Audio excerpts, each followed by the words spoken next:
தமிழ் இலக்கிய படைப்பாளர்களை ஊக்குவிக்கும் வகையில் முத்தமிழறிஞர் கலைஞர் அவர்கள் பிறந்த நாளையொட்டி 3/6/2021 அன்று மாண்புமிகு தமிழ்நாடு முதலமைச்சர் அவர்களால் தமிழ் வளர்ச்சித் துறையில் புதிய விருதான இலக்கிய மாமணி விருது அறிவிக்கப்பட்டு மரபுத்தமிழ், ஆய்வுத்தமிழ் மற்றும் படைப்புத்தமிழ் என 3 வகைப்பாட்டில் வழங்கப்பட்டு வருகிறது.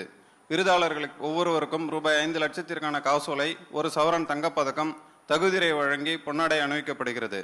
இந்த வகையில் 2024 ஆண்டிற்கான இலக்கிய மாமணி விருதுகளை தமிழறிஞர்களுக்கு வழங்கி சிறப்பிக்க வருகை புரிந்துள்ள மாண்புமிகு தமிழ்நாடு முதலமைச்சர் அவர்களை வருக வருக என பணிவுடன் வரவேற்கிறேன். மேலும் நிகழ்ச்சியில் கலந்து கொண்டு சிறப்பிக்கும் மதிப்பிற்கும் மரியாதைக்கும் மாண்புமிகு தமிழ் வளர்ச்சி மற்றும் செய்தித்துறை அமைச்சர் அவர்களையும், மதிப்பிற்கும் உயர்திரு தலைமைச் செயலாளர் அவர்களையும், தமிழ் வளர்ச்சி இயக்குநர் அவர்களையும் வருக வருக என்று வரவேற்கிறேன். தற்பொழுது மாண்புமிகு தமிழ்நாடு முதலமைச்சர் அவர்கள் இலக்கிய மாமணி விருதுகள் பெறும் தமிழறிஞர்களுக்கு விருதுகள் வழங்கி சிறப்பிப்பார்கள்.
முத்தமிழறிஞர் கலைஞர் அவர்களின் வழியில் தமிழ் மொழிக்கு தன்னிகரில்லா தொண்டாற்றிய தமிழறிஞர்களை இனங்கண்டு விருதுகளை வழங்கி பெருமை சேர்த்து வரும் மாண்புமிகு தமிழ்நாடு முதலமைச்சர் அவர்களுக்கும், எங்களை எழுச்சியுடன் மகிழ்ச்சியுடனும் வழிநடத்தும் மாண்புமிகு தமிழ் வளர்ச்சி மற்றும் செய்தித்துறை அமைச்சர் அவர்களுக்கும், உயர்திரு தலைமைச் செயலாளர் அவர்களுக்கும், தமிழ் வளர்ச்சி மற்றும் செய்தித்துறை அரசு செயலாளர் அவர்களுக்கும், விருதுகளை பெற்றுள்ள இலக்கிய மாமணி அறிஞர் பெருமக்களுக்கும் தமிழ் வளர்ச்சித்துறை தன் நெஞ்சார்ந்த நன்றியை தெரிவித்துக் கொள்கிறது.